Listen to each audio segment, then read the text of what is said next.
The changes that I see in the trends in EL education are also influenced by my age and the years that I've been in education.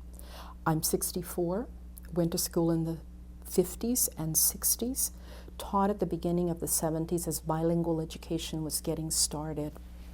And so I have been able to see at least 30 years worth of changes and non-changes, things remaining the same. I think some of the changes that I have seen that I appreciate are, first of all, the focus on academic content while learning language and not having an isolated focus on language learning, on a reductionist view of language learning on top of that.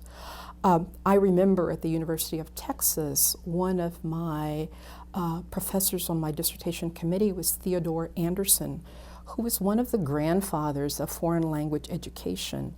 And bilingual education at that time was very tied to the Foreign Language Education Center. It came out of there. And so for the first few years, you saw the tremendous influence of some pretty reductionistic theories of language learning on what was to become bilingual education in Texas, because I was teaching in Central Texas. So as the years have moved on, it's been very, very good to now, finally in the 21st century and part of the 20th century, to see this growing attention to academic content learning, that language by itself and the parts of language are not going to be the vehicle that drives learning. It's going to be meaning and communication and talking about what matters to you. That's what's going to drive communication, which is access through language, oral, written, and sign.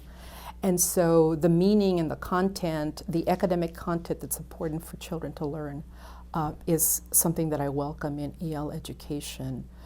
For too long, we were dealing with parts and pieces of language that didn't add up to the whole or to meaning for children.